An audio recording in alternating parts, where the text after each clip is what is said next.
अब आपको दिखाते हैं डिफेंस सेक्टर में आत्मनिर्भर भारत मुहिम की सफलता की तस्वीर। HAL यानी हिंदुस्तान एरोनॉटिक्स लिमिटेड ने इंडियन एयरफोर्स के लिए 2 लाइट वेट हेलीकॉप्टर बनाए हैं। लाइट कॉम्बैक्ट हेलीकॉप्टर और लाइट यूटिलिटी हेलीकॉप्टर बहुत जल्द एयरफोर्स को भी डिलीवर होंगे। इंडिया टीवी के डिफेंस एडिटर मनीष प्रसाद ने बेंगलुरु में इन दोनों हेलीकॉप्टर्स में उड़ान भरी।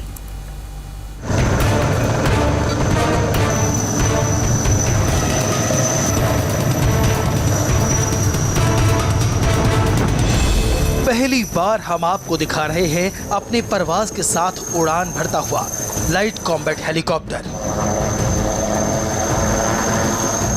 ये वही चॉपर है जिसको लाइन ऑफ एक्चुअल कंट्रोल यानी भारत चीन की सीमा पर भारतीय वायुसेना के वाइस चीफ ने उड़ाया था।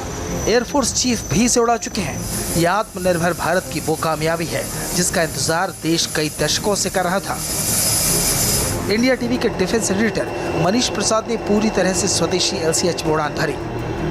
इसकी एक एक बारीकी को समझा और देखा कि कैसे हिंदुस्तान अपने दुश्मनों के संहार के लिए अब दूसरे देशों पर निर्भर नहीं है।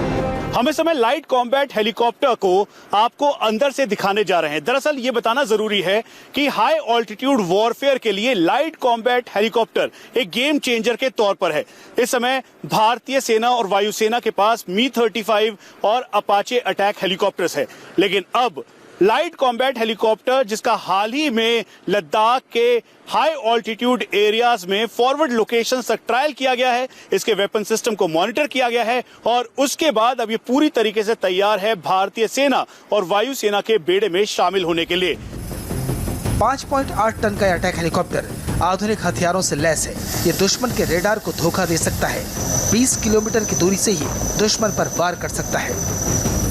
ये उड़ान बेस से 3 से 4 किलोमीटर की है। ये बताती है कि भारतीय वैज्ञानिकों का कौशल दुनिया में किसी से कम नहीं है। इसे बर्फीले पहाड़ों से लेकर तपते रेगिस्तान तक में टेस्ट किया गया और हर जगह ये खरा उतरा। रडार पे मिनिमम सिग्नेचर के साथ अगर एनिमी मिसाइल लॉक करता है तो उसको धोखा दे सके और इसीलिए लाइट कॉम्बैट हेलीकॉप्टर को पूरी तरह से तैयार किया गया। इसके आधुनिक हथियार इसे बेहद घातक बनाते हैं। उड़ान के वक्त दुश्मन को इसकी थाह भी नहीं मिल सकती।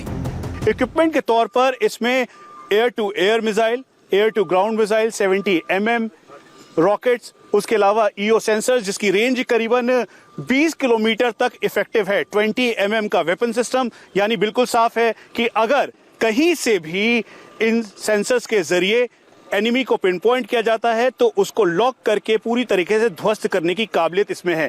हम आपको ये भी बता दें कि दरअसल इसमें हीट रिडक्शन की वजह से इसका सिग्नेचर रडार पे बहुत ही मिनिमम है और इसका वेट करीबन 5.8 टन है और यही वजह है कि ये इसे कारगर और सक्षम बनाता है। हमने जहां से फ्लाई किया वो वेपन ऑपरेटर के तौर पर फ्लाई किया, उसके साथ साथ पायलट, और ये हाई ऑल्टीट्यूड वॉरफेयर के लिए बहुत ही इंपॉर्टेंट, स्ट्रेटेजिक और गेम चेंजर के तौर पर इसे देखा जाता है। हमारे साथ विंग कमांडर सुभाष हैं। सर, कितना इंपॉर्टेंट है और खासतौर पे गेम चेंजर के तौर पर इसे देख रहे हैं, ये कितना इंपॉर्टेंट होगा? ऐसे हेलीकॉप्टर के लिए हमारे कंट्री में बहुत ज़रूरत है और किसी कंट्री में है नहीं। तो ये अभी तक हमारे जितने भी अटैक हेलीकॉप्टर्स वगैरह जो Mi-35 है, अपाचे है, वो सब ऑपरेट कर सकता है यूरोपियन कंडीशंस में, जैसे ठंड, लो टेम्परेचर, लो ऑल्टीट्यूड, हाइट ज़्यादा नहीं है, टेम्परेचर ज़्यादा नहीं है। हमारे कंट्री में लेह में ऑल्टीट्यूड इज़ ऑल्सो हाई और टेम्परेचर भी बहुत बढ़ जाता है। तो ऐसे कंडीशंस में तो यही एक ही attack helicopter in the world जो ऐसे कंडीशंस में ऑपरेट कर सकते हैं। इस उड़ान के लिए हमारे डिफेंस एडिटर का मेडिकल टेस्ट करवाया गया। सारे पैरामीटर्स चेक किए गए, उसके बाद एयरकॉम ड्रेस दी गई। अब देखिए लाइट यूटिलिटी हेलीकॉप्टर की उड़ान जो जल्द ही चीता हेलीकॉप्टर की जगह लेंगे। हमारे डिफेंस एडिटर ने इसमें भी उड़ान भरी। अब रेस्क्यू का कितना ही मुश्किल काम क्यों ना हो, भारतीय सेना के वीरों को कोई रोक नहीं सकता। हाल ही के दिनों में लद्दाख में इस समय हालात आप देख रहे हैं, वहां पर इसे फ्लाई करते हुए तस्वीरें आई, हमने भी देखा, मैं खुद वहां पे था। कितना इजियर हो गया, क्योंकि फोबरांग एरिया हो या फिर दौलत बेग ओल्डी या फिर फुक्से, न्यूमा एक्सेस, इन सभी एरियाज में हाई ऑल्टीट्यूड के साथ साथ वेदर बहुत बड़ा चैलेंज है। हाँ, वेदर बहुत बड़ा चैलेंज है। तो this will have the capability, उसका अगर कॉकपिट देखेंगे हम अगर, इट्स अ फुल